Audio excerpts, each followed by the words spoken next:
நீங்கள் எழுதுகிற கவிதை இல்லைன்னா நீங்கள் எழுதுகிற பாட்டு அதை ஒரு சூப்பரான மியூசிக் போட்டு ஒரு பாட்டாக மாற்றணுமா எப்படின்னு தெரியுமா? என்ன இது? வாங்க நான் உங்களுக்கு சொல்லித்தரேன். உங்களுடைய மொபைலில் இல்லை அப்படின்னா உங்களோட சிஸ்டமில் கூகுள் க்ரோம் ஓப்பன் பண்ணிக்கோங்க. கூகுள் க்ரோம் ஓப்பன் பண்ணிவிட்டு suno.ai இந்த மாதிரி டைப் பண்ணிங்க அப்படின்னா ஃபஸ்ட்டே ஓப்பன் பண்ணிக்கோங்க. இந்த ஃபஸ்ட் வர ஆப்ஷன் ஓப்பன் பண்ணிட்டீங்க அப்படின்னா ஸோ இந்த மாதிரி ஒரு இன்டர்ஃபேஸ் உங்களுக்கு வரும். இந்த இன்டர்ஃபேஸில் வந்து நீங்கள் என்ன பண்ணலாம் அப்படின்னா இந்த மாதிரி தமிழ் கவிதைகள் இந்த மாதிரி நெட்டில் வந்து நீங்கள் இன்னொரு டேப் ஓப்பன் பண்ணி காப்பி பண்ணிக்கிங்க.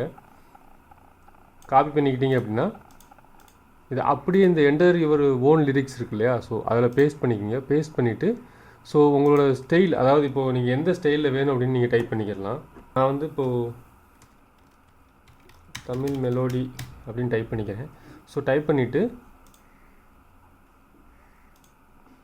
அப்படி கீழே வந்தேன் அப்படின்னா ஸோ நோ பெர்சன்ஸ் வந்து செலக்ட் பண்ண முடியாது. ஏன்னா இப்போ பிளான் வந்து நீங்கள் அப்கிரேட் பண்ணால் செலக்ட் பண்ண முடியும். ஸோ கீழே வந்து சாங்க்கு வந்து ஒரு டைட்டில் கொடுத்துருங்க. இப்போ லவ் அப்படின்னு சும்மா கொடுக்குறேன். கொடுத்துட்டு க்ரியேட் கொடுத்தீங்க அப்படின்னா it will take some few minutes தான் எடுக்கும். அந்த ஃபியூ செகண்ட்ஸ் வந்து உங்களுக்கு பாட்டு வந்து ரெடியாகி வந்துடும். இப்போ பார்த்தீங்கன்னா இந்த இதில் ரெடி ஆகுது இல்லையா. நீங்கள் இந்த இதெல்லாம் கொடுத்துட்டு ஆப்ஷன்ஸ் எல்லாம் கொடுத்துட்டு டைட்டில் கொடுத்துட்டு இந்த க்ரியேட் கொடுத்தீங்க அப்படின்னா ஸோ இந்த ரைட் சைடில் இந்த மாதிரி வந்துடும். அந்த பாட்டோட 2 வெரைட்டியில் வந்து க்ரியேட்டே வந்துடும். ஸோ க்ரியேட்டே வர்ற சாங்கை நீங்கள் இப்படி ப்ளே பண்ணிக்கலாம்.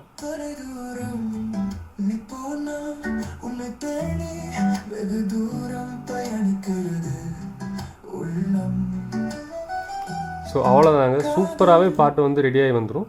ஸோ நீங்கள் இந்த பாட்டை நீங்கள் உங்களோட பிடிச்ச பர்சனுக்கு நீங்கள் அனுப்பி அவங்க வந்து சூப்பராகவே இம்ப்ரெஸ் பண்ணலாம்.